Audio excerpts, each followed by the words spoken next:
Монгол Алтан улс хоёрын зэрэг Яэхүүлийн тулдгаар боллоо.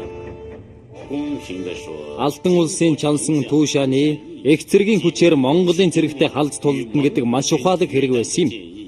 Харин буруу хүнийг сонгож явуулдаг нь Чингис хаанд маш их ашиггүй байдлыг нааштайгаар эргүүлж орхисон байлээ. Тэгснээр Хятадын түүхэн хөгжлийн хандлагыг шийдвэрлэх эр зориг Сэцэн бэлэг хүч чадлын тулдаан инхүү Яэхүүлинд эхэллээ. 一场决定中国的历史走向的意志、智慧与力量的较量，在野狐岭展开了。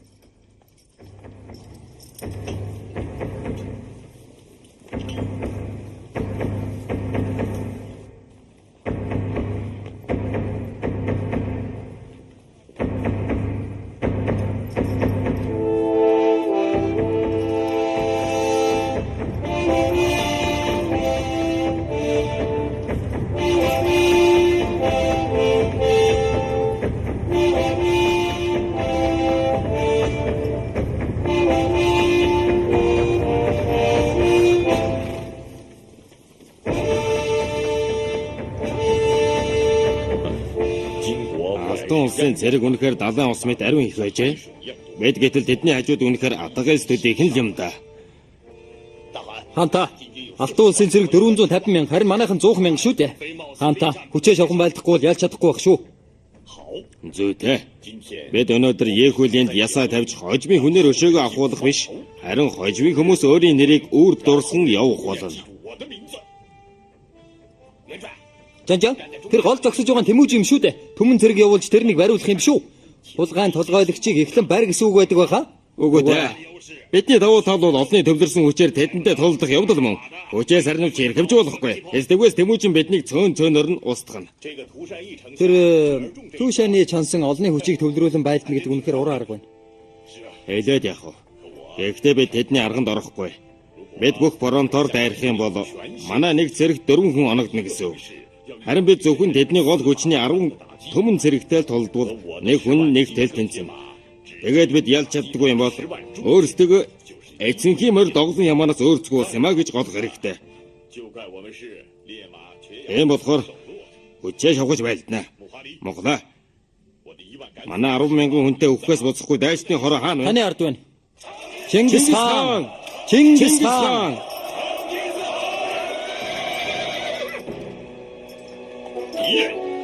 Биднээс 4 дахин хүчтэй дайсан өмнө маань ирчгээд байна. Тэд нар биднийг атга элстэй өөрсдөө далайн устаа зүйрлэж байгаа.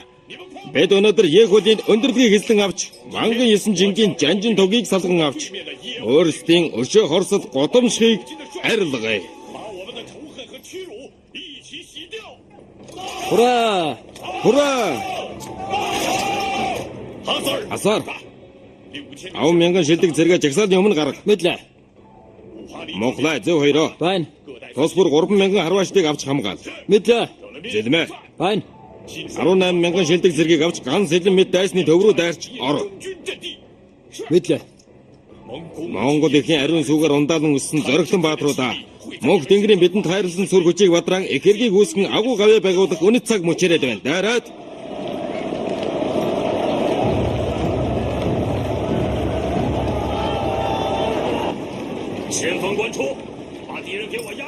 Толгой зэрэгэлдэг анги дайсны дайралтыг тогтоогоорой.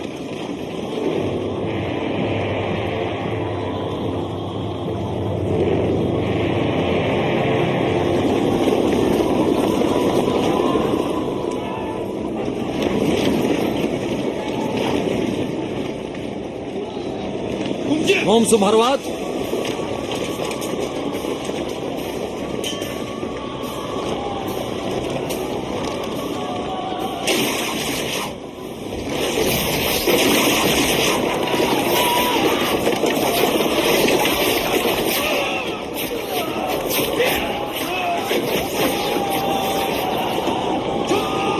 Berat!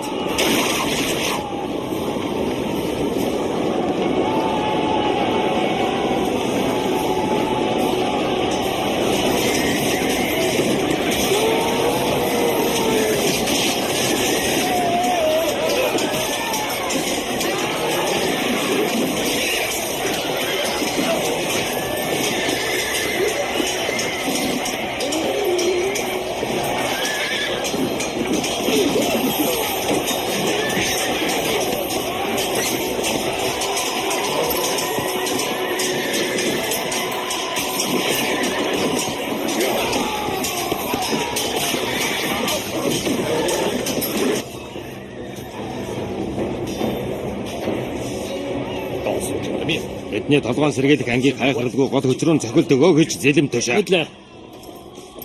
Монголаа. Байна. Ном сумны хүчийг нэмээд өг. Харваач дурагшаа.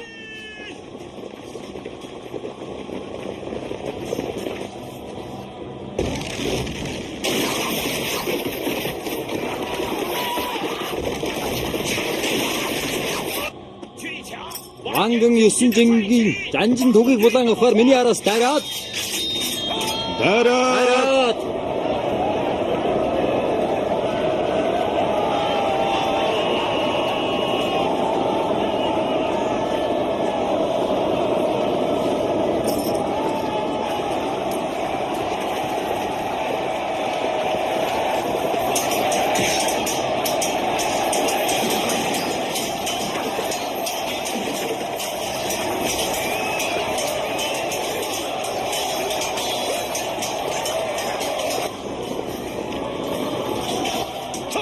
тэр харав вангийн 9 жингийн гол хүч сарниж байна.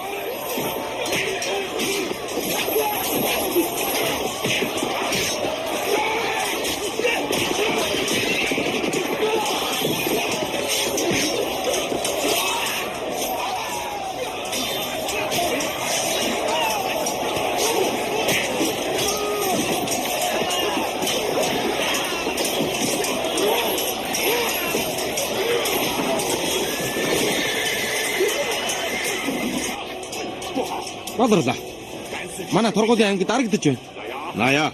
Эшигтэн зэргийг бэлдээрэй. Эшигтэн зэрэг бэлэн байгаараа.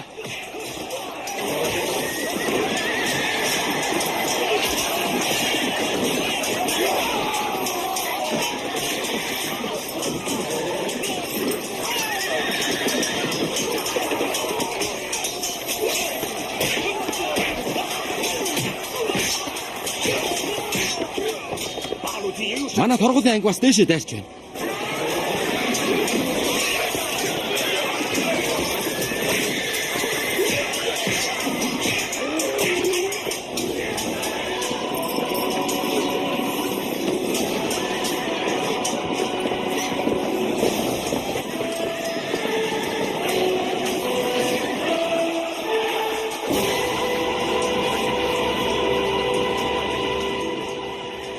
Алтан улсын жанжин туг унсан.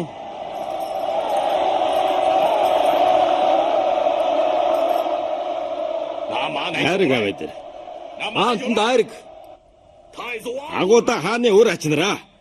Та нарын элдийн эр зэвэрт зэвийн мор могсон гэж юу? Зөрчдийн бардам овг ядгуусан жанжин вангийн үгжингийнхээ нэрийг барьж жанжин тугаа дайсны гараас салган авцгаая. Миний араас дайраад Монгол улсын цэрэг мандалд энэ тул данар шийдэгдэх болоод байна. Эшигтэн цэргүүд миний араас.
전장.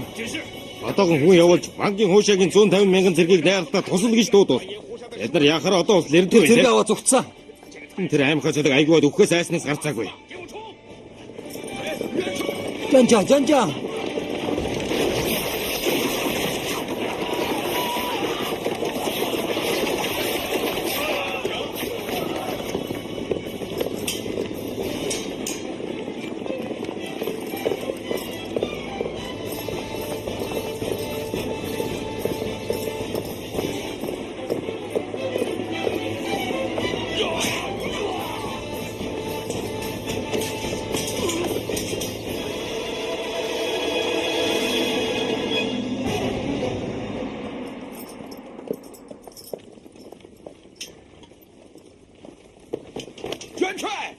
전지민.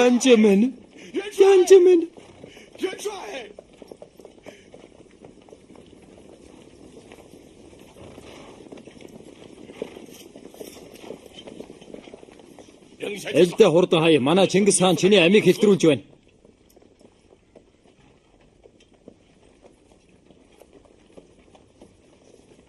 Элдэ хай гэж байна шүү.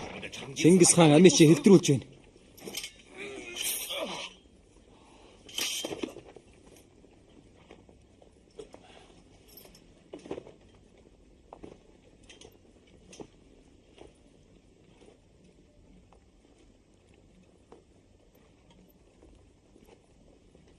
Зөө гаруй жилийн өмнө зөрчтөөд хэрхэн дундад орныг эзэлсний учрыг би одоо л ойлголоо. Харин одоо ийм баатар эрс тун цөөхөн үлдсэнд бол харамсалтай л хэрэг байна. Дандаа л банкын хуушаа хуу мэтийн усал үлдэж дээ.